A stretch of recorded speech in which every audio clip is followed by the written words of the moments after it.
Want an easy way to see if you could save money on car insurance? Geico gives you 3. Call 1-800-947-AUTO. Go online to geico.com or stop by the Geico office nearest you. 3 ways you could save 15% or more. This is the worst of the Dan Le Batard show with the Stugotz podcast. Stugotz got hit by a bicycle in New York. We'll get to that in a second. Migos is feuding with Joe Budden and Chris Brown. We'll get to that in a second.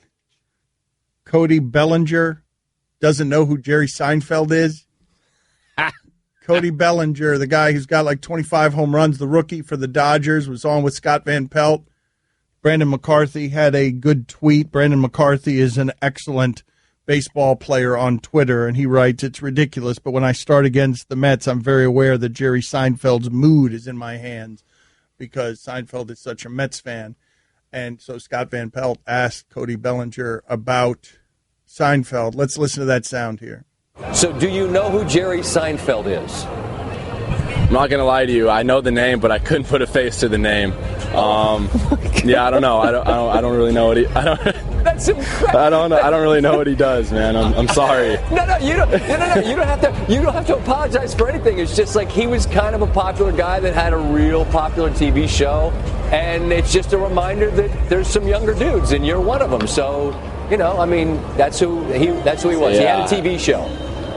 Awesome. Yeah, like I said, I know the name, but I don't know the face. Scott Van Pelt's bald head dropped into his hands in disbelief. Or because he was feeling old. Yeah, well, right. Yes. Well, that'll make you feel old. Would Cody Bellinger know anyone on our guest list today? Oh, no shot. What, are you kidding me? If he doesn't know Seinfeld, I mean. James Patterson, Paul Shaffer, and Jon Lovitz, all of them had their fame before Seinfeld did. Jon Lovitz, Paul Shaffer, the right-hand man for David Letterman, and the author, James Patterson. That's a weird guest list. My guess is he would know Shaffer. Because Letterman just retired, and that was big news, and everyone was watching it, and he's 21 years old, so I'm guessing he's watched Letterman, at least heard of Shaffer. That would be my guess. Like, Seinfeld ended before Cody Bellinger was born.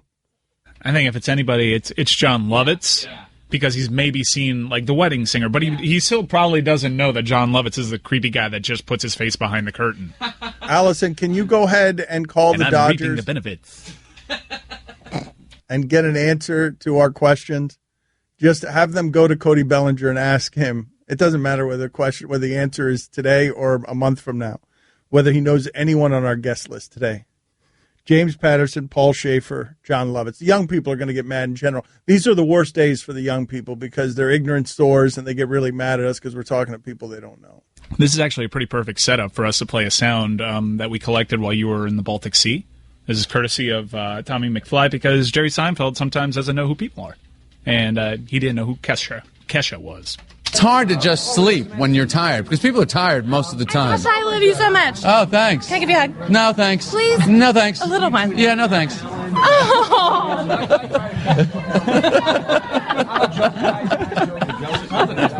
I don't know who that was. Yeah, that's Kesha. Okay. Well, I wish her the best. I wish her the best. She was so embarrassed. You feel so bad for Kesha in the video because, like, he's just giving an interview, and she interrupted the interview and just asked him for a hug, and he had no idea who she was. Right, because she's Kesha. She expected him to know who Kesha was, and he was like, no, I'm good. I don't need... But Seinfeld also strikes me. Does Seinfeld strike you as someone who's not great at hugging? Put that up on the poll, Guillermo. At Le Batard Show. Seinfeld strikes me as a germaphobe. Absolutely, yes. Like, wants nothing to do with body contact, wants nothing to do with hugging. Yeah, I'm totally with you on this, yes. I love his response. Can I get a hug? No thanks. No, thanks. No, he backs away physically. No. All right, well, let's play that again so you can hear his discomfort, and let's enjoy all of that together. It's hard to just sleep when you're tired because people are tired most of the time. I love you so much. Oh, thanks. Can I give you a hug? No, thanks. Please? No, thanks. A little one. Yeah, no, thanks. Oh.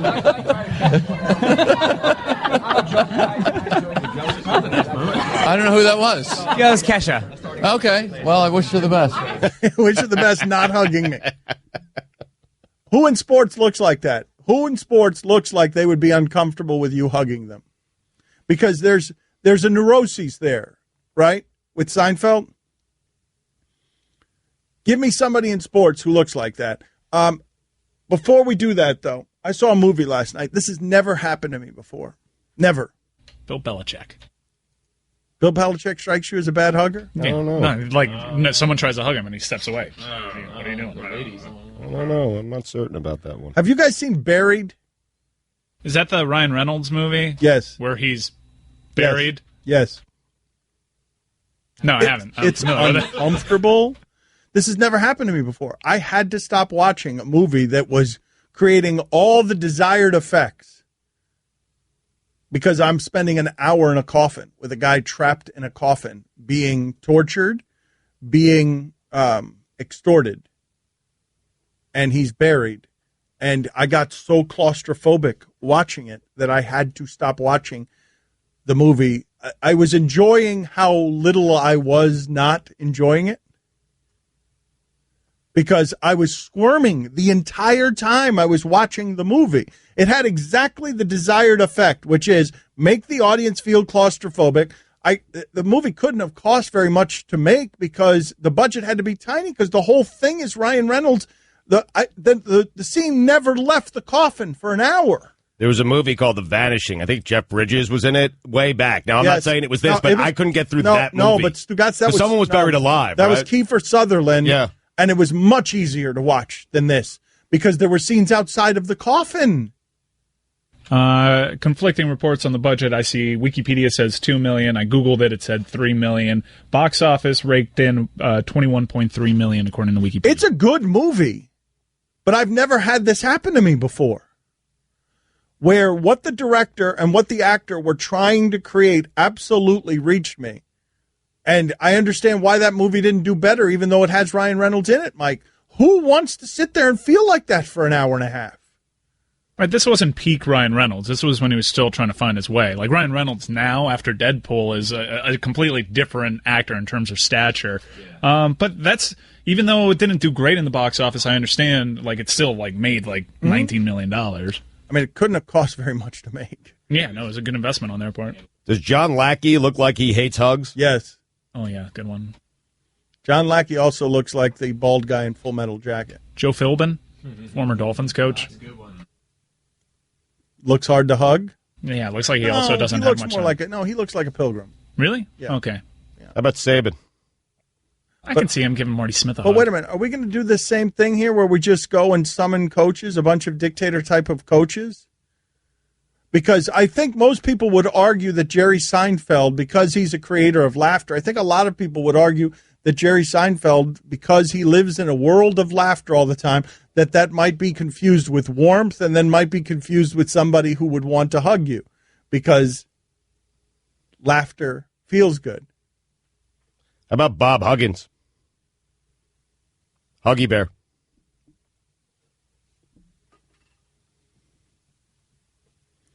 Guillermo, why did you find that so funny, Guillermo? Because you didn't laugh at Bob Huggins, even though I know what he was doing there. There's this thing's been happening lately where I say something in a Stugotz impression, and then right after Stugotz says it, and it's kind of scary. Is that what just happened? Did you say Huggy Bear under your breath, and then he said it? Yeah. It's odd that someone would be nicknamed Huggy Bear, but he doesn't like to hug anyone, right? I mean, he's only nicknamed Huggy Bear because his last name is Huggins. Are we going to do this now? You guys want to play a Family Feud on a Monday where we just athletes whose names, sports figures whose names connote hugging? Bear Bryant. Do you want to play this game? No, it's not a good game. It's not a good game? I love it. Are you sure it's not a good game? I'm not entirely sure it's not a good game. I don't feel good about it. I mean, Bear Bryant, not great. Not great. Agreed. But Huggy Bear. Yeah. So where do we go after Huggy Bear? That's sort of the issue here with this game. Are there any other hugs besides Bear? Oh. Good question, Are Chris. there any other kinds Googling of hugs other than a bear hug? Types of Excellent hugs. question. Stugotz's weekend observations next. To find us on a station near you, visit espn.com/ESPN Radio and click the station locator tab. Don Batard. Michael Jordan never scored 70 in a game.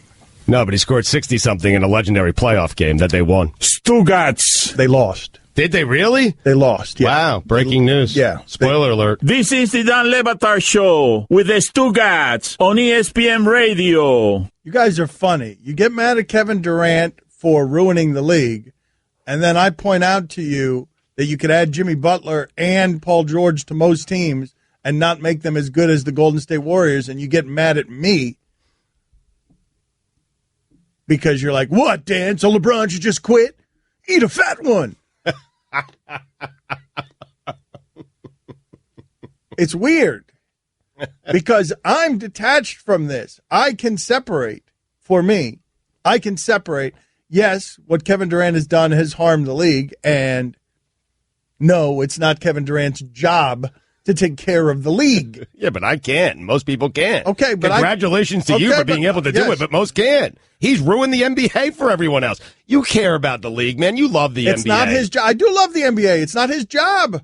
I'm not saying his job is to win titles. His job. He looks like he's enjoying the holy hell out of his job right now. Well, good for him because the rest of us aren't. Okay. Not his job. Here we go. Kevin Durant take from Stugotz. I'm not going to give it today. I'm just not. I'm just saying he's wrecked the league for everyone else. I mean, it's fine. Listen, the offseason is entertaining and it's fun. But once we get to the regular season, no team has a shot. Let's move on. Can you guys get the sound of me growling by a bowl and just saying one to Stugotz, that one team is helped by having Paul George, growling like a dog by a bowl? One.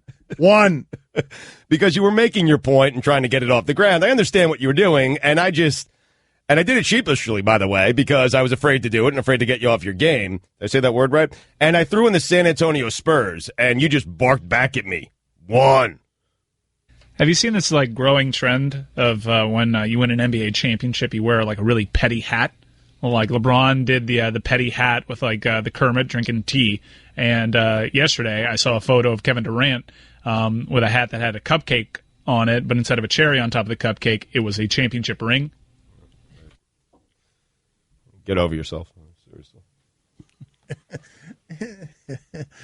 Are you ready to do your weekend observations, or are they not ready yet? I mean, they're ready. It should be a shortcut on top of that hat.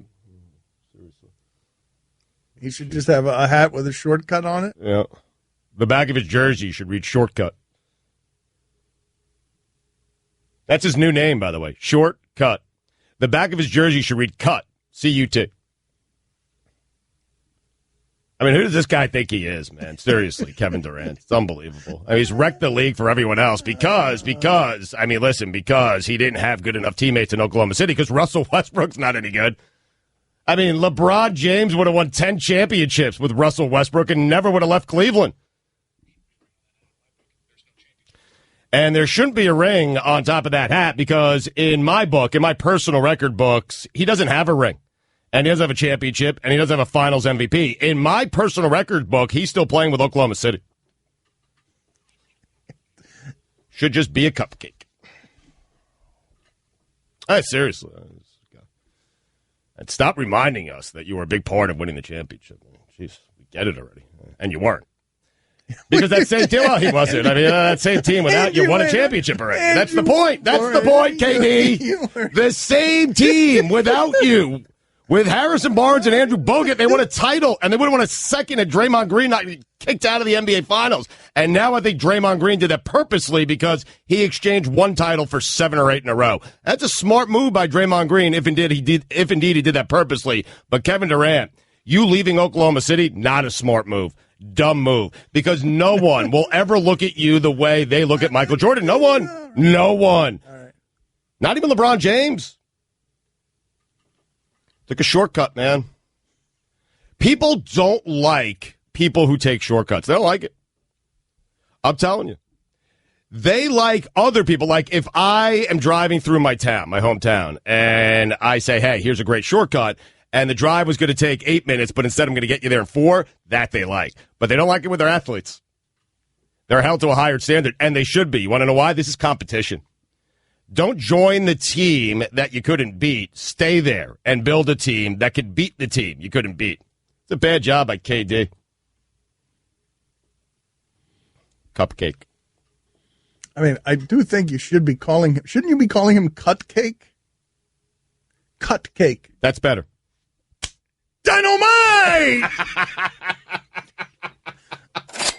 Dynamite! Dynamite! Ruin your line, man. Oh, there's no library? Okay. Right. My bad. There's no library there. Stugotz's weekend observations next. Don Lebatard. Up to 40% off best-selling bouquets and gifts perfect for Valentine's. I said Valentine's. Stugotz. Up to 40% off best-selling bouquets and gifts perfect for Valentine's. I said it again. I can't believe I did that. Well, I can. Am I kidding? Shocked that I went Valentine's. Bobby Valentine. This is the Don Lebatard Show with the Stugotz on ESPN Radio. Texter writes in, is there really nothing else to talk about that you guys are still on this KD thing? We get it. Stu gives him no credit. Enough already. Who else, Stugotz? Stugotz is so funny because just a second ago, Stugotz heard that rejoin of him calling him Bobby Valentine and then snorting into the microphone, clearing his throat, and he's like, God, I'm disgusting. But right before saying he was disgusting, he was giving me his personal list of all the other guys who haven't won championships according to his personal ledger. Yep, Ray Bork. My personal record book, Ray Bork does not have a Stanley Cup championship. He has never hoisted the cup. He has never drank out of the Stanley Cup. Ever. Never. He had to go to Colorado because they couldn't win one in Boston, and they couldn't surround him with enough talent in Boston, even though he had enough talent in Boston with Cam Neely and guys like that. And so Ray Bork had to go to Colorado to win his Stanley Cup, and for me, it just doesn't count. This is a funny game we can play. Pudge Rodriguez belong in the Hall of Fame? In your personal Hall of Fame? Is he in your Baseball's, is he in the Hall of Fame? Your personal Hall of Fame. Yes, he's in the regular Hall of Fame, or he's about to get in. But is he in my personal Hall of Fame? Yeah, Pudge is certainly one of the 5 greatest catchers I've ever seen. He is in my Hall of Fame. But what about those steroids you don't care about in your personal Hall of Fame? Those enhanced the game. They made the game more enjoyable, made the game better, made my viewing experience better. It's all about me, Dan. Right. Okay. Yes. No, I mean, come on. Bonds, all those guys are in. Hall of Fame's a different thing than the championship. Yeah. I feel like, they're like championship T-shirts that have been erased. Ray Bork, not a champion. Like, that's huge. And then what an embarrassment that Boston threw Ray Bork a parade for a Stanley Cup that he won in Colorado. That is an embarrassment. If ever a city should be embarrassed about something, Boston should be embarrassed about that. Well, the parade never happened. Oh. Sure about that? No, the parade never happened because he never won a championship in your personal record book. If he never won the championship, that parade never happened in my that parade never happened, but the actual parade did happen. Right, you forgot, you forgot. Yeah. I was rushing to Google to make sure there was an actual parade. No, there was a parade, but okay. But that's pretty lame, right? Time now for Stugotz's weekend observation. Hey, Cam Newton, Ray Bork. It is time for Stugotz to share his game notes. No one in the media will tell you what happened better than my boy Stu. At Adam Oates. Cam Newton? What just happened where you threw Cam Newton into the middle of things? Cam Neely was at Cam Neely, yeah, he had Adam Oates. I mean, he was surrounded with great players. And Ray Bork, if he was great, he would have gotten it done. I mean, seriously, he had John Oates, Cam Newton. Dan Cody Bellinger can mash. If Cody Bellinger and Aaron Judge were on the same team, you know what they would be called? The Mash Brothers. Phil Jackson fell asleep during a player workout. Unfortunately for Knick fans, he woke up. De'Aaron Fox. What happened there? What happened there, man? He woke up, man. That's unfortunate that he woke up. That's what happened. Yeah, that's what happened. You just killed Phil Jackson for no good reason. Phil Jackson. I mean, just a peaceful sleep forever. Breathing, everything. Sleep. De'Aaron Fox requesting a trade from Sacramento in 2 years. Collision course. If you've already made over $180 million, do you take another $24 million to spend 8 more months with Rajon Rondo? Dwayne Wade leaving Miami because his ego was bruised. One of the worst decisions in sports history. Great. The Knicks took a guard whose name I'll never be able to pronounce. Josh Jackson, Rookie of the Year, Collision Course. Dennis Smith, Fantasy Sleeper, might be worth a second-round pick.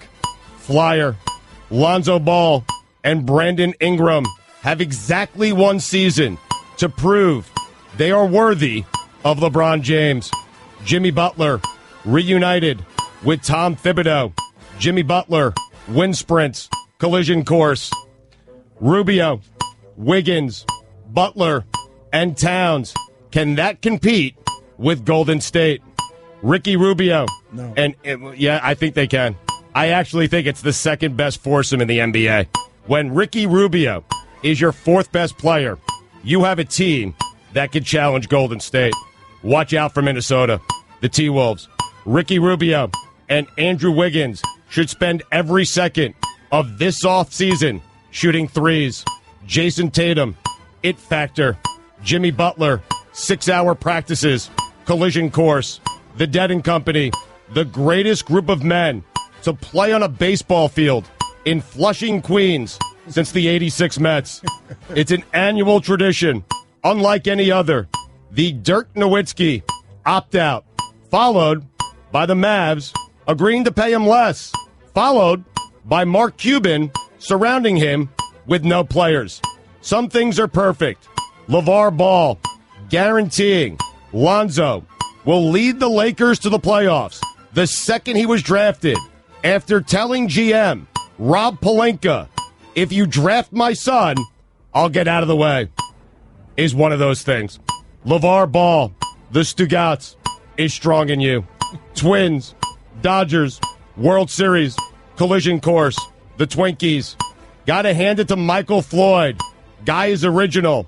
He blamed failed alcohol test on kombucha tea. Mark Cuban. What is it, Dan? Kombucha. You told me that already, right? Yeah. Kombucha tea. Mark Cuban hopes to emulate Jerry Jones. Odd. Who would want to go through that much plastic surgery? Back-to-back headlines over the weekend. Chiefs want to interview Louis Riddick about their GM opening. Louis Riddick hasn't heard from the Chiefs about their GM opening. Seems to be a disconnect. Not sure if Aaron Rodgers is the best quarterback I've ever seen, but I am sure he's the best I've ever seen at $100,000 pyramid. He's really good. You see him last night? I didn't. But he is spectacular at giving clues and figuring out the topics when the clues are given to him. He won a lady $100,000 last night. He was very competitive. He's smart. He schooled Erin Andrews. She wasn't very good. We've all heard the term used in the NBA, who's next? In the new 3-on-3 league, that question has a more literal meaning. Literally, who's next? Because everyone in that league is going to get injured. Kevin Durant, when you are constantly trying to remind people how important you were to Golden State, winning a title, you know what it means? You're trying too hard. And you know what that means? It means you took a shortcut. KD, little advice. Let your play do the talking and shut up. There it is. Jordan Spieth, greatest celebration in golf history. Kevin Pritchard said Paul George news was a gut punch. Kevin, you know what re-signing Lance Stevenson felt like to Paul George? A kick in the groin. You're even. Haven't confirmed yet, but my sources are telling me that Thibs was wearing a ski mask when he made the Jimmy Butler trade. Keep you posted on this one. Dwayne Wade, you agree to a buyout and sign with the Cavaliers. I promise to do everything in my power to make sure your jersey never gets retired in Miami. Don't do it. I'll take care of business. Do not do it. And that statue, not happening. Mets GM Sandy Alderson, in an effort to justify the promotion of Tim Tebow, made up stats like chase rate and exit velocity. Code for he puts fannies in the seats. Tim Tebow just killing time to the big call-up, the call-up to heaven, a place Art Briles will never see, because he'll be spending his next life in hell. Dan, those are the weekend observations. Exit velocity. I don't care. Not exit philosophy. I was in a rush. James Patterson next. Catch more of the Dan Le Batard Show with the Stugotz, 10 to 1 Eastern on ESPN Radio and ESPNU. Dan Le Batard. Did you love The Joker's Wild? 61% of the audience said no. Oh, you damn young people, soaring with so much ignorance. Stugotz. You don't even know what we're talking about. The Joker's Wild is the truth, man. Stay woke. This is the Don Levitar Show with the Stugotz on ESPN Radio. This guy here, for those of you who don't know, is the most accomplished author of our time. He has had over 100 New York Times best-selling novels. He's had 60-something #1 New York Times bestsellers. He sold more copies of books recently than Grisham, Stephen King, and Dan Brown combined. I think his biggest accomplishment is I've read one of his books. Really? Yes. Wow. Jack and Jill. I'm impressed. Yeah, Look at that. Yes, everyone's impressed. Look at that. Do you know exactly? Thank you for joining us, James. Do you know exactly how many #1? No, I have no idea. I don't pay attention to any of that. I don't do the numbers. Really? A little batting average. I know, like Aaron Judge has 25 or 26 home runs now, but mostly I don't follow the numbers so much. Okay. Well, 67. I just looked it up. 67 Okay. #1 New York Times bestsellers. Big New deal. book, Murder Games. Is Well, we'll go for 68 then with Murder Games. well, and when is 69 coming with Aaron Hernandez? Well, it won't be 69, but that's. I'm in the middle of the research now, which is really interesting. A couple of guys who work with me in terms of researching and been all over the prison, gotten a lot of good stuff, getting a lot of cooperation there. NFL so far has not been helpful, which I'd like them to be because I really want it to be balanced. I don't want to pick on the NFL. I don't want to pick on the Patriots. I don't want to pick on the University of Florida. But I want to get a real feeling for this guy. And I've gotten a nice feel in the prison for, both the hot-headed side and also the human side. Which one weird thing in the prison is the prisoners who have to use the library want to use the library. They have to put down their favorite authors, and #1 James Patterson with Aaron Hernandez, which is kind of incredibly ironic, I guess, sad, tragic, whatever. What made you decide? What lured you to that story? It's just such an amazing story. I mean, I think like a lot of people, you just go, what? How did this happen? The guy seemed to have everything going for him in terms of, a wonderful athlete, big contract, playing for, a Super Bowl team. And clearly there was something, terribly, terribly wrong with him. I'm curious, what has your research uncovered? Because you've got this. Well, we're not telling all that yet, but right now we're trying to get a balanced picture, and we're getting him. And a lot of people really enjoyed him. He could be very charming and funny, and the dark side. I think a lot of people were aware of the dark side. It came out enough. I'm trying to get to Tim Tebow, which would be interesting. I'm sure he has some insights. I guess he's too busy hitting baseballs or missing baseballs or something. But we'll see what happens there. I love to talk to Brady. Like to talk to the Patriots in general. Do you think they know who you are, though? This is funny. You entering into this world. Well, Aaron did. Mm-hmm. Yeah, I mean, Kraft knows who I am. Bob Kraft knows who I am. I think, Brady, I think, knows. Yeah, I mean, a lot of people know who I am. That's true. I know, but the NFL might not care. Yeah, I don't know why. I mean, I could see why they're shy away from a book, but the book's going to happen. It's a done deal. It's going to be a #1 bestseller, and I want to treat everybody fairly. I don't want to, and I want the information. You can't write a good book if you don't have all the information. So it is, and they have a lot of it. So, I'm going to write. In fact, I'm writing another letter in the next 2 days, and we'll see what happens. Wait a minute, though. Do you carry yourself with author swagger? Like you just predicted another #1 New York Times bestseller, even though you don't keep track of it? That was obnoxious. Yeah. You're right.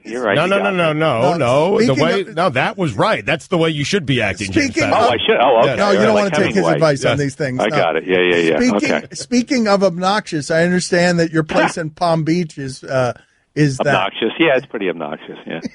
It's just one of those things where we wanted to be on the water. The houses on the water tend to be large, and this was like right after 2008. There wasn't a lot of money, so this guy who was building it was running out of rebuilding it. Was running out of money, so the price was right, relatively speaking, and all of the people who build things were available. I mean, usually when you build things, you miss your date, and all of a sudden you got to wait 2 months for somebody to show up. Everybody showed up, so we built it under budget and on time, or rebuilt it, I should say. So, it was kind of irresistible, and I love it. I mean, Palm Beach it's interesting. From my point of view, it's beautiful, and there's enough people that I want to hang out with. I'm a little down to earth, and I'm not big with the tuxedos and whatever, but we've had a nice run there. It's been fun. What's the most obnoxious thing in that house? Me. Besides you. The most obnoxious thing. Not much. I mean, you go inside. You'd like the house. I mean, we have a lot of photography, no paintings, but photography all over the place, and it ranges from. One of the rooms, my wife's a big jock. She was a 4-time All-American swimmer. So we have swimming photos. And we have that one where Phelps, where he touches in the Olympics like a fingernail ahead of the number 2. We got that photograph. And we got one of, I think, who the hell did Lee knock out? Williams or one of those guys where he's out flat on a canvas. It's an overhead shot. Funny listing. I got a Mickey Mantle shot, which is great. There's not, I mean, the place, it's just big. That's the kind of obnoxious. Is writing easy for you? His new book, Murder Games, is available now. James Patterson. Oh yeah, right. Yeah, that's today. You can go out and get Murder Games. Help me out. I want to do okay. Murder Games is the name of the book, but how writing is easy for you? No. Well, it's a lot easier than it used to be. I mean, you start out, and I can still remember. My first book was turned down by 31 publishers. It then won an Edgar as the best first mystery. So if you ever get a book turned down, just keep going. 31? Was that? Yeah, 31 publishers. Sometimes the editors, they send me, like they want blurbs for their books, So I don't know. Remember you turned down my book? Oh, you don't write the blurbs for their books because no, they turn down. I'll write the blurbs. By the way, I sometimes I get nuts, I get nuts a lot, but sometimes in the afternoon I'm written out, and so I'll watch You and Your Father on the tube, and I'm a big fan of Pardon the Interruption. Oh, thank you. That's very nice of you. But Pardon the Interruption is not my show. I know Murder that. Games. I know, but you're on it sometimes. I know. Murder right? Games. Am I wrong? Yes. Yeah, you're correct. You're correct. Okay, Have you seen me anywhere? Just out of curiosity. I've seen your picture show up like on Mike and Mike. All of a sudden they go Stugotz. It's going to be on or something. Yes. Nice. Wow. There you go. All right. You've read his book. He's seen your show. It's a real connection here. I know. It's so cool. Yeah, if you want to check me out, I'll be on SportsCenter this Friday, right around 8:35. Murder Games. 8:35. Okay. Yeah. Is it morning or That's in the morning. You might want to set your DVR. Okay. Yeah. If not, I'll send you a copy. Murder Games is available. Who's pitching the books here? Why, this is ridiculous. I'm the one that's supposed to be pitching books. Murder Games available now. I'm trying to get Stugotz away from this. Well, subject. James, I do find this part of it fascinating. Writing, because Dan has often said, in being a great writer, Dan's a writer, right? Yes. That's his background. Miami Herald and stuff. Yes, sir. Yep. Okay. Yeah. And then he realized how hard it was, and he decided to do this for a living. Talking's easier than writing. I'll say that. Well, he often said though that writing brought him to a dark and lonely place, and I'm wondering, did you have a similar experience at least early on? Because I know it's gotten easier for you. Yeah, I think so. I mean, look, you have a lot of self-doubts. You don't know. I thought it was arrogant to think that I could get books published. But you want to, and you're writing your butt off. They sent my first. I was really lucky because the first book got published when I was 26, and they sent it. Remember John D. McDonald, famous Florida, Travis McGee wrote all those mysteries and stuff. And they sent him a blurb, and he actually sent back, and he said, "I'm sure James Patterson had written 1 million words before he started the Thomas Barrowman novel, which was that first book," which is kind of true. I mean, that's what you do. You go out and you write, and you write, and you write, and you write, and you write, and hopefully you get lucky. Why does Stephen King hate you so much? I don't think he hates me. He's not a fan of my work, which is cool. I like most of what he does. I think he's a little long-winded at times, but he's a really good storyteller, and he's got a big imagination. And it is what it is. I don't care. Well, but look, if everybody liked your stuff, the world would be pretty boring. I know, but Stephen King calling you a terrible writer. Yeah, I know. Why would he do that? That's not. I don't know. True. Look. I mean, he's a combatant kind of guy. I come from a small town too, but. I don't know. He doesn't care for. It's a silly thing, really. I think it has to do with more. He doesn't like the style of what I write. I think, but I am a good storyteller. I'm not the best stylist in the world, but neither is he. He's a very good storyteller, though. So who do you like to read? Dostoevsky, Tolstoy. My favorites. Yeah, I like a lot of the mystery. I like Grisham. I like John Connolly, John and Michael.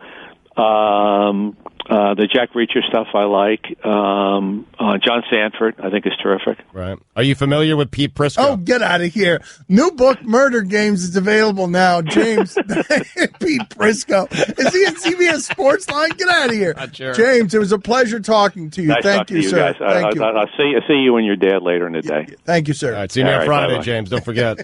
Don Lebitard. People have told me before, when I was younger, that I looked like George Clooney. I'm serious. When I was younger. Stugotz. You have a booger in your right nostril. So does Clooney. This is the Don Lebitard Show with the Stugotz on ESPN Radio. There has to be a way to reveal to the people the show that Stugotz does for me during breaks, because that show is better than this show. And it's also better than the show Stugotz does on Sunday mornings or with Mike and Mike or anywhere. During the break, Stugotz was simply showing me James Harrison playing volleyball with a medicine ball. That's amazing, man. Because, of course. He is a man. I mean, he is. Well, you've seen that video of him lifting weights with his hips, right? The thrusting, the pelvic gesture, Yes. him lifting all sorts of weight with his hips. James Harrison is a monster. He's terrifying. James Harrison is as terrifying. In fact, who's the baddest man in sports right now? Is it James Harrison? It used to be Mike Tyson, but who's the baddest man right now wandering the earth in sports? Because it's got to be someone like James Harrison. Like, Brock Lesnar wasn't actually a great mixed martial artist, but he was terrifying. McGregor, none of those guys are in this conversation, right? Small. It's a different kind of menace. They're too small. You have to have somebody the size of James Harrison. Somebody who, if he wants to dance with your date is dancing with him. There's not much of anything that you can do. David West. I want to ask you this question as well, Stugotz. You saw that Danny Ainge was mad at Josh Jackson for not working out for the Celtics. Did you see this? Yep, I did see it. What were your thoughts on that? I actually agreed with, I think Danny Ainge said he was irked by it. I actually agree with Josh Jackson. The request came was very close to the NBA draft, and Josh Jackson, I guess, and his representatives did not want Josh to risk injury. Now, Danny Ainge thinks that maybe Josh Jackson didn't want to play for the Celtics. I don't care about that. I don't care who he wants to play for. He's going to play for whatever team drafted him. But I'm down with you not wanting to do a tryout that close to the draft because you want to run the risk of getting injured and then you're not getting drafted at all. Well, I'd go a step further than that, though. I do care about whether or not Josh Jackson wants to play for the Celtics. And I care about this construct that is the accepted construct in the NBA, but isn't by any stretch or measure fair, which is a player comes into the workforce and then gets told where to work. And then when the player objects to trying out for that workplace, right, he's got Danny Ainge criticizing him because Danny Ainge is entitled and thinks that draft system is fair. He thinks it's fair and right. And what I'm telling you, in a normal American workplace, what's fair and right is the employee gets to work where he wants to. The employee who has value chooses where he works. But we're just so ingrained. We're so used to the draft being fair, even though it's inherently stupid. The draft is inherently unfair. The limitation of workers' rights and the monopolizing of sports team destinations, it's inherently unfair. And the idea that Danny Ainge doesn't see this entire thing, Stugotz, this is fed by the media, and these are just social constructs that are accepted. The draft is one of them. But we were talking the other day about Paul George just traded the Pacers. When the Pacers trade Paul George without any kind of notice, right, it's just business. When Paul George trades the Pacers, it's, wah, we're the team. He didn't give us enough notice. Why? Wah, this is a gut punch. You ruined us. When he gives him a year's notice. Right, but he didn't give the actual notice. It was his agent, and the GM was upset because he had just had conversations with Paul George, not the agent. He gave them a year's notice. That's more than they're entitled to, frankly. You're right. I mean, that's fair. It's totally fair. At least he allowed them to do something. Like, hey, you got a year. Figure it out. When the hell does anybody give a year's notice? No, you know, in because their workplace. Well, listen, we criticized LeBron because he didn't give anyone any notice, and now we're criticizing Paul George for giving notice. This is what I'm telling you, though. In sports, everybody works together. Management, the organizations, fans, public pressure, media, they all work together to keep these unfair constructs so. And so, what you get is Danny Ainge criticizes Josh Jackson, and Josh Jackson should be like, bleep you, man. I don't want to play for you guys. Like, I'm not interested in playing for you. And what? Right. Or he's not interested in trying out. Okay, but whatever, though. If it wants to be, I don't want to play for you. I want more people to do what Eli Manning and John Elway did, where you rattle the cages on what's an inherent unfairness. Do you realize that the draft is what the fact that the draft exists is what helps keep the NCAA unjust, because it acts as a free minor league for basketball, so they protect it. Right, but what are you proposing here? That guys come out of college and just they're able to sign with whichever the valuable ones. Yes, the valuable ones. They're all going to go to the Spurs and the Cavs and the Warriors and teams like that. And then there's no chance for the bad teams to get better. So how do you fix that? They're not all going to do that. Stugotz, the greatest player in the world, was born near Akron. It was born in Akron and went to Cleveland. And you think if he had the choice to sign with he did have the choice. He did recently have the choice, and he chose it. Well, no, Dan, I'm saying straight out of high school. You think he would have chosen the Cavaliers? He recently had the choice to play for whomever he wanted to, and he decided to go back to Akron. But that's going back. I'm just saying right out of high school, that's a little bit different. Well, but whatever. What I'm saying is, which one's more fair? That teams get to just draft players, unlike most American workplaces outside of the military, when we're at war? What's more unfair? Or that the player would get the chance to choose where he wants to work, thus creating some imbalances because not a lot of players would go to Sacramento. What I'm saying is, one, it's an accepted form of unfairness, totally unfair and totally accepted. The other one you just mentioned is also unfair, and people would say it's unfair only because it's not a cultural norm. But you realize, like, the reason people are going to get upset with what you're saying and get upset with Josh Jackson is it's a luxury. It's considered like, wow, you get to do that for a living? No. I do that for a living. I do it anywhere. That's what people say to themselves. The reason they're going to get upset with Josh Jackson is because they hate when the player has the power and exerts it. That's why they're going to get upset. But upset with you and what you're saying, because people would say, hey, pay me $10 million a year, I'll go play basketball in any city in America. No, but what I would say to them is, no, if 30 teams were willing to pay you $10 million a year, you would not go wherever it is that an unfair draft simply said that you must. That is what is supposed to be the joy of having value. You can't do that if you're an undrafted free agent. You can do it if you're Josh Jackson. I wish more guys would do it. I wish they would shake the cages on the unfairness of the draft by saying simply, I'm not playing there, and risking everything that comes with it, which is the media will pound you on the head, fans will yell at you, because there is this cloud over all of sports that is keep the player down. The player cannot have power. The people who dislike LeBron James, that's largely where that comes from.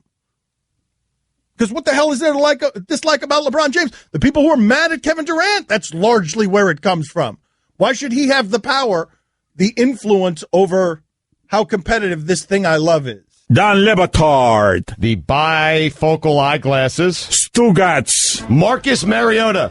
Growing up right in front of our eyes. This is the Dan Le Batard Show with the Stugotz on ESPN Radio. Texter writes in, hey, spam cheeks.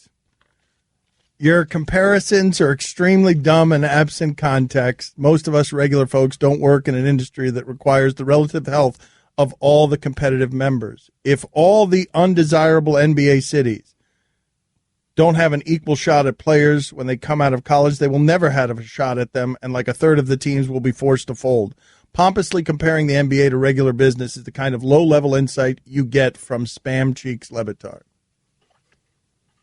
I mean, what kind of Sacramento chance is there now that they have a perfectly just system that rewards them for their incompetence? How's that worked out for Sacramento the entire time they've been a franchise, having that system making them more competitive? It hasn't, but eventually they got to hit on someone, right? I guess they did on Cousins, and that didn't work out well. I think they'd have a better chance if their guy was spending. If he was trying to outspend others, he'd have a better chance than trying to out-navigate them through competence in the draft. Think about it. They nailed it. They got Hassan Whiteside, DeMarcus Cousins, Isaiah Thomas. And? So you guys should look here on Twitter. What's the name of this guy coming at me here? Walt Ferber. I love Walt. Oh, Walt. My man. Right, solid dude. All right, go to... Love this guy, man. Go to Levitard Show on Twitter, okay? This guy writes, Mike Ryan would make a really good host. Dan, you're becoming a pompastic ass. You have lost touch, Dan. And now Walt Ferber lights me up by calling me a pompastic ass and saying I have lost touch. And you need to see the picture of Walt Ferber because he looks exactly as you would imagine someone named Walt Ferber looks. He's exactly the guy. He has the exact name of a guy that I want agreeing with me and Mike Ryan. He also has the exact look I want for a guy that agrees with me and Mike Ryan. He is great. Mike, send him a shirt. Yeah, I will. I just sent him a follow, too. Yeah, this guy's a program director. Oh, really? You're following Walt? Yeah. Right, this is networking now. All right, program let's director. all follow Maybe him. he can give me my own show. Let's all follow Walt Ferber, all of us. I'm on it. Well, who's he a program director for? Old Walt Ferber. According to his bio, he is a program sports director at WITZ. WITS. Okay, that's Evansville basketball. Okay, let's all follow at Walt Ferber. Let's all do that. I want that guy's sports opinions. Radio play-by-play voice of the University of Evansville basketball. That's a D1 basketball program. I'm sure we can find highlights and find out what Walt Ferber even sounds like. Yep. All right. I am pompastic. So we can move on to other subjects. Paul Schaefer's going to join us in 10 minutes. Oh, yeah. And Jon Lovitz is going to join us at 12:30. Oh, man. I'm following Walt now, man. Hang tight, Walt. Show's going to get better. Paul Schaefer's joining us. Yeah, Paul Schaefer is going to join us. And I got to admit it. I have to admit it. I do love when you guys get agitated by counterintuitive thinking. Like when you get agitated, because your initial response isn't to be open-minded and hear me out. It's to disagree and want to fight. Yep. And it's funny how agitated you get when I'm telling you, all of you, if I told you right now, hey, you're worth $10 million, but you can't choose where it is that you make it, you'd be really mad. But I'm still making it. Catch more of the Dan Le Batard Show with the Stugotz, 10 to 1 Eastern on ESPN Radio and ESPNU. Daddy, where do babies come from? Honey? Mommy went to the store. Oh, well, you see, there's a mommy and a daddy, right? Right. And see, when they call Geico, they could save a bunch of money on car insurance. Oh, really? And that makes them happy? Yes, that makes them very happy. That's good. Yeah. Well, I'm glad we could have this talk, sunshine. Geico, because saving 15% or more on car insurance is always a great answer. Dan Le Batard. America is addicted to its technology, and it's really unhealthy. I keep having this discussion with my wife because she is on that phone nonstop. And what I have asked for our family to do moving forward is let's figure out a time where all of us put our phones away and none of us use them till the next morning. Stugotz. Yeah, but nobody wants to be with you. That just dawned on me. Thanks, Dan. This is the Dan Le Batard Show with the Stugotz on ESPN Radio. ESPN Radio is presented by Progressive Insurance. Paul Schaefer expected to join us in just a minute here on the Shell Pennzoil Performance Line. Here's your SportsCenter update. This Saturday, exclusively on ESPN, it's the Battle of Brisbane. Manny Pacquiao will defend his WBO welterweight title live as he aims for his 60th career win, facing Australia's undefeated #1 world-rated contender, Jeff the Hornet Horn. The Battle of Brisbane this Saturday, July 1st at 10 p.m. Eastern, exclusively on ESPN, ESPN Deportes, and the ESPN app. 7-time major champion John McEnroe, when asked, can confidently say Serena Williams has earned the designation as the greatest woman to ever play tennis. However, to play tennis. However, in an interview Sunday as part of the book tour promoting his new memoir, But seriously, McEnroe qualified her greatness by telling NPR that if Serena played on the men's circuit, she'd be like number 700 in the world. And finally, Walt Ferber has gained nearly 600 followers and is being followed by Marty Smith. For all the latest headlines and information, tune in to Sports Center on ESPN Radio all throughout the day. Paul Shaffer with us now, a part of my childhood, really. His new album, Paul Shaffer and the World's Most Dangerous Band, is available now. For tickets and tour dates, visit paulshaffer.net. He was always the sunshine near David Letterman's edginess. Thank you, Paul, for being on with us. I'm curious, what was your last job before that show, before the David Letterman show? Well, I mean, first of all, the David Letterman show was 33 years long. So, you know, we're talking 35 years ago. I spent 2 years freelancing as a studio musician, playing the piano on records and jingles and stuff. And before that, the first 5 years of Saturday Night Live, 75 through 80. That was the original cast of Gilda Radner, John Belushi, Chevy Chase, Dan Aykroyd, Lorraine Newman, Jane Curtin. Is that how you Karen came? Morris. Is that how you came to be a part of the Blues Brothers? Yes, absolutely. I had known both those guys, Belushi and Aykroyd, since before Saturday Night Live even started. But Aykroyd was from Canada. Belushi was one of the first guys I met when I came to New York, because I was just kind of traveling in those comedic circles, And when they got the record deal, first they put on those shades and hats and used to do a few numbers to warm up the audience for the show, the live show, SNL. And then they got a record deal and hired me to put a band together, which I did, musician by musician, almost like the way they wrote it in the movie. Me and John and Tom Malone bringing in Steve Cropper and Duck Dunn, the key Memphis guys, who turned us into a soul review as well as just a blues band. And, yes, had to miss the movie because of a scheduling conflict, but Aykroyd brought me back for the sequel, Blues Brothers 2000, that only sold about 4 tickets, and my family bought them all. Was Belushi fun to be around, or could you tell he was troubled at the time? Well, he certainly was hungry. I don't know how else to put it. Okay. For everything, yeah. Hungry for everything. Well, for food, for sex. What was he? Sex and success. Not so much. Success. Yeah, not so much sex. Recognition. I think recognition. And excitement, of course. But I think that may have been the whole thing. Well, we're doing a whole analyst thing now. Isn't this ESPN? Yes, it is ESPN, but not really. I sound like the Psychology Network. Yes, that's what I like talking about that stuff, though. Well, that's all. I mean, I'm a piano player, But Belushi, of course, was a huge talent, and I don't know. The big talented people, the big talents are not always the happiest. Who knows why? Paul Shaffer with us here on ESPN Radio. His new album, Paul Shaffer and the World's Most Dangerous Band, is available now. For tickets and tour dates, visit paulshaffer.net. Who's the band that you were most excited to have on the Letterman show? Oh, my goodness. Well, I mean, there were a number of them. The George Clinton and, the P-Funk Band, of course, one of my favorites. But James Brown, who didn't bring his whole band, just 2 horn players, and played with my band, I think, back in 82, one of the first guys to do it. That he really, I never got over that. That was the most exciting day. Were you awed in the presence of James Brown? Could you even speak to him? Or? No, I was able to speak to him, and in fact, I had to, sometimes intercede almost, because as soulful a guy as he was, and he invented so much of the stuff that we're still dancing to today.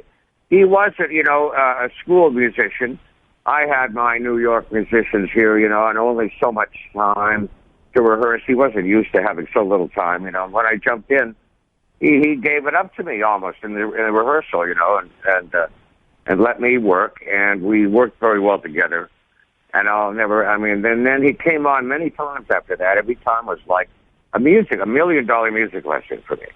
That had to be so cool. That had to feel like an accomplishment for you, for James Brown to cede the floor, even though he wasn't classically trained, for him to cede the floor to you. Absolutely, and I talk a lot about him in my live show that I'm doing the last weekend. I'm doing my last 3 dates this coming weekend in Interlochen, Michigan, and in St. Charles, Illinois, and then Minneapolis. But I talk about seeing James Brown for the first time on the Tammy Show, which was the first rock concert movie, actually. It played in the theater, and it had all the 60s acts, including the Rolling Stones, who closed and had to follow James Brown. Well, James, first time I'd ever seen him, he reduced the audience to, just goo. I'd never seen anything like. Everybody was just wasted and blown out after he left the stage. With that show, we'd never seen anything like it, So then to get to work with him later, it was a good thrill. New album, Paul Shaffer and the World's Most Dangerous Band, available now. For tickets and tour dates, visit paulshaffer.net. Can you give me a number? Answer this question. Number of times that you and David Letterman got into an argument? Oh, maybe only once. And it was right on the air.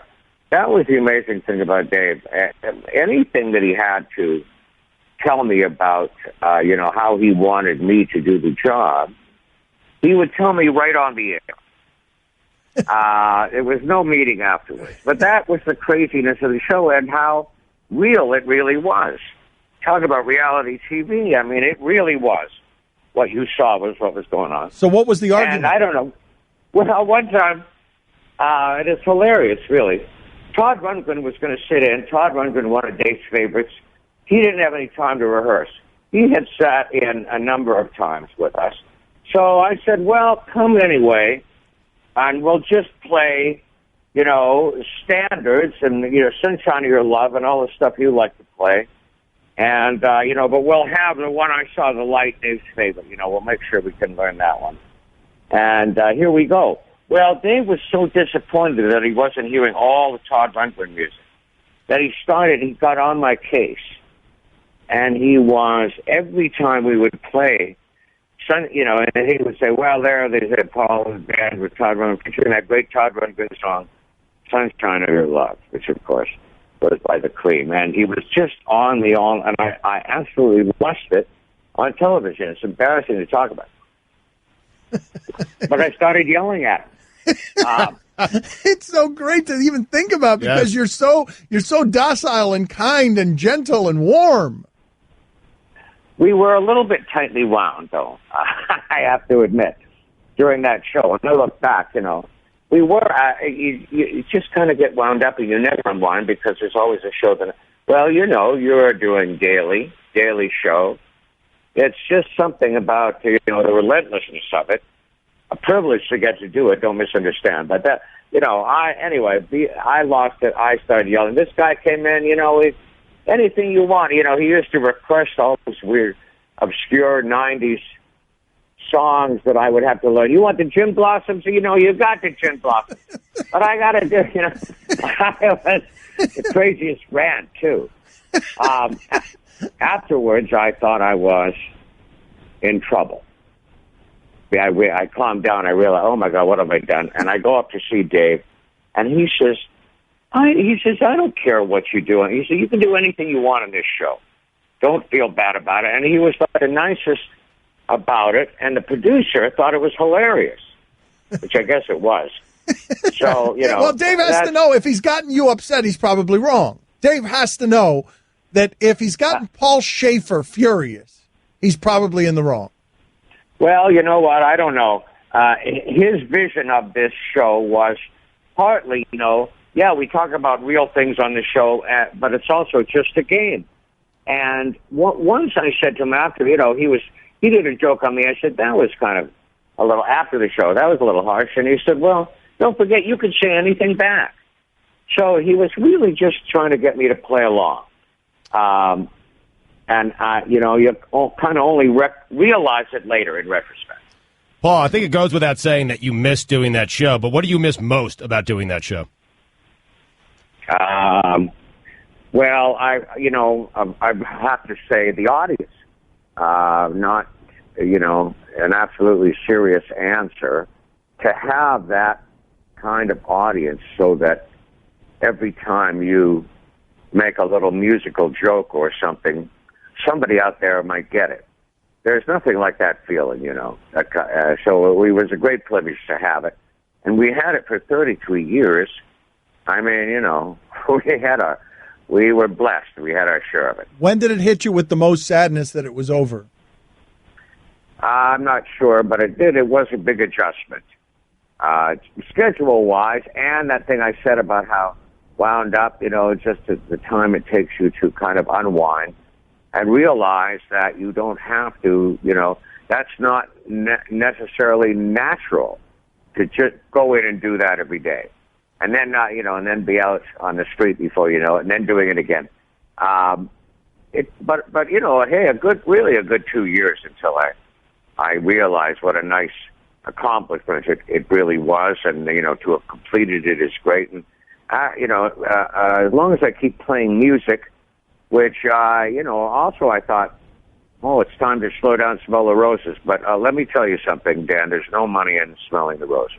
I just didn't have. I wasn't having any fun, but I started making the record, the CD, and I chewed up right away. So it was very clear to me, you got to keep playing the piano. That's what keeps me happy, and that's what I'm doing. Paul Shaffer and the World's Most Dangerous Band. It's available now. For tickets and tour dates, visit paulshaffer.net. Paul, thank you for making the time for us. We miss you. Fun to be with you, Dan. Thank you for having me. And, continue to rock. Thank you, sir. I will continue. All right. Don Batard. Blink 192. Stugotz. Miko. That's a fine. Oh, Blink 182. Bleep it. Do I get fined for that? Yes, you do. Yes, you get fined. I thought they were names of people, not just bands. Names in general. I mean, come on, man. Blink 192. I know. I made it 192. That's funny. You put this in place, man. You know what? I still owe $1 from No, but wait a minute. No, from last week. Hold on. That should be more than $1, Dan. This is the Don Batard Show with the Stugotz on ESPN Radio. They just showed Giancarlo Stanton in the commercial for ESPN for the Home Run Derby. Yep. And he's wearing a sleeveless shirt. Oh, boy. He is all beefcake. Speaking of which, Jon Lovitz with us now. You can see John at the casino at Dania Beach, Saturday, July 15th. For tickets, go to casinodaniabeach.com. Jon Lovitz with us on ESPN Radio. First thing I want to ask you, I don't know if you get this question a lot. Thank you for making time for us, John. How close... Thank you for segueing from one beefcake to another. You're welcome, sir.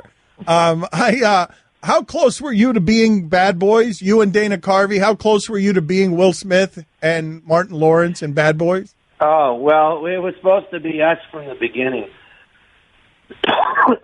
And then they'd worked on the script for 3 months. I mean, the script really wasn't very good.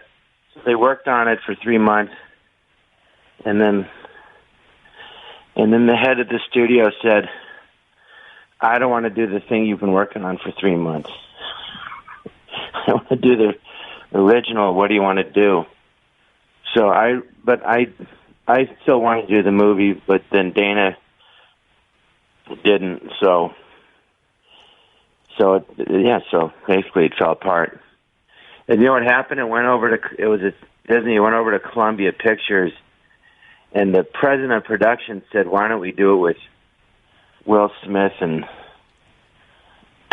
Martin Lawrence and switch it. And so, but I don't know why. But anyway, the president of production was this guy, Barry Josephson, who used to be my manager, quite fired. So I don't think that helped. Right. You okay, John? Yeah, that's a good question. I was going to ask that. Is everything okay? Yeah. Okay, no, because of the coughing and you sound a little winded. Is everything all right? Oh, cough. No, I have allergies, so it makes me cough. Okay, no problem. All right. John Lovitz with us. You can see John at the casino at Dania Beach Saturday, July 15th. For tickets, go to casinodaniabeach.com. Were you going to be Mike Lowry? Who? Were you going to be Will Smith's character? Were you going to be Will Smith or Martin Lawrence's character in Bad Boys? Oh, I didn't know the name of his character. It was like 20 years ago. Sorry. No, I would have 25. No, I would have been the Martin Lawrence character. Oh, okay. Actually, I came up with a little bit, which was eating a cheeseburger in the car, and they left that in the movie. But those guys, I mean, they're great guys, and they made it their own. You know what I mean? So it's not.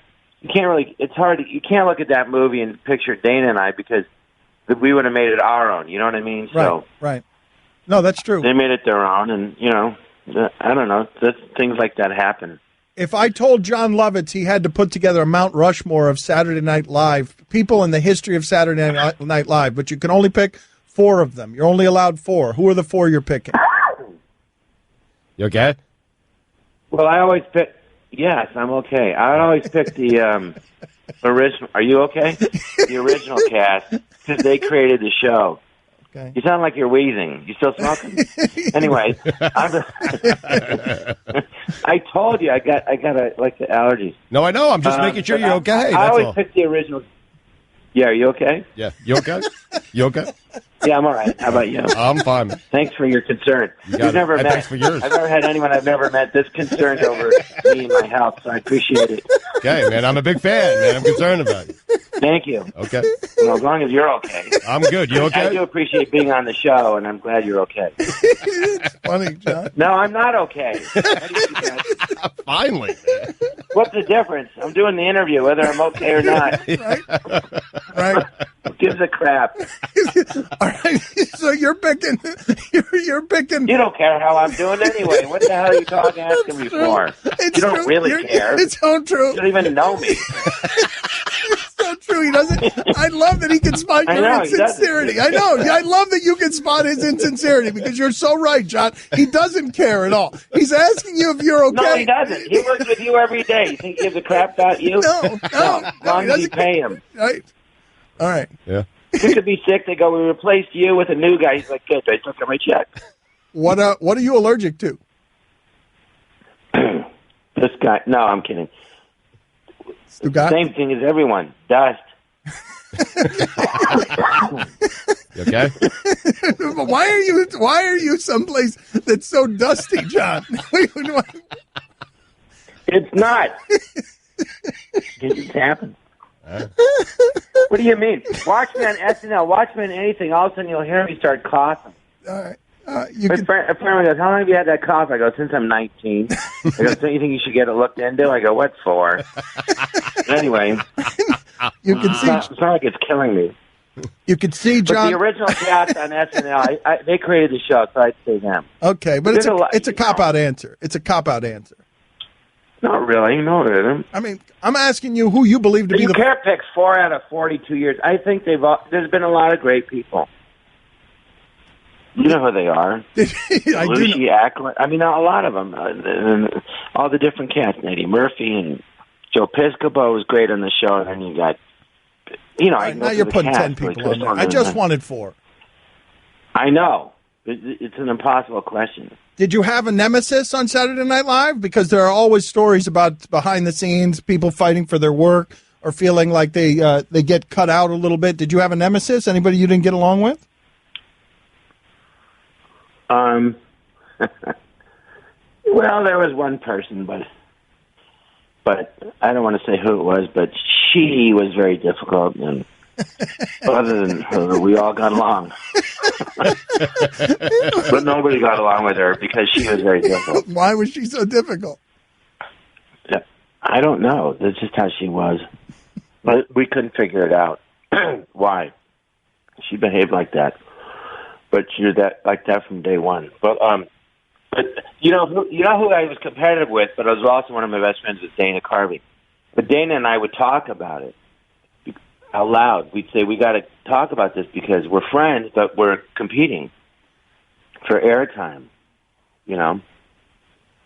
That's just the situation that it was. They'd read through 30 to 40 sketches, and only 8 would make it on air. Is that the most fun? And then if you had a lot to do one week, the next week the writers wouldn't write anything, and you're competing against the writers. They'd be pissed if stuff you wrote got on air. I mean, it was very strange. Is that the most fun you've had working, or did you have more fun someplace else? It was a lot of fun, but it was also a lot of aggravation and it was like 80 hours a week. It's really hard show to do. And you never know if you feel like you're auditioning every week. What's that guy? Bobby Moynihan was on the show. They go, what's the show like? This was like a year ago or whatever. I don't know if he's still on it. But he said, they go, what's it like? He goes, I feel like I'm auditioning every week. And I thought, it's the same. But when I hosted at 97, there was like zero tension between the cast and nothing. But I didn't think the show was as good. So the tension helped. I guess so. Yeah, I thought it was unnecessary, but I guess it helped. Why was I didn't like it. Right, no, it makes sense. Why was Victoria Jackson such a jerk? I love Victoria. So nice guess and wrong. Oh, Nora Dunn. Why was she such a jerk?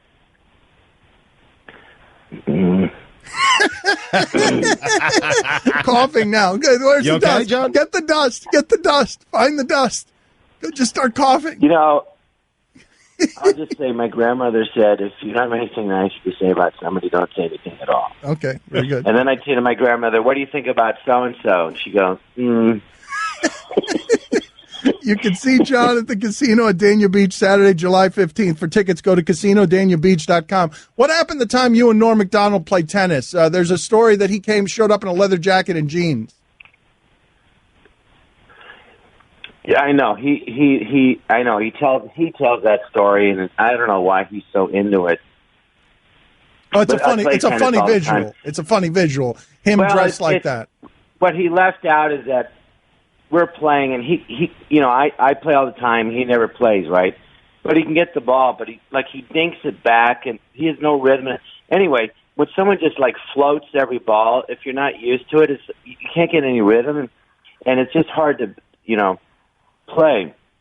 So he won, but what he left out was after every point, he'd leave the court for a minute and brag to his assistant about how, look what just happened. Then he'd come back 1 point, he'd leave again.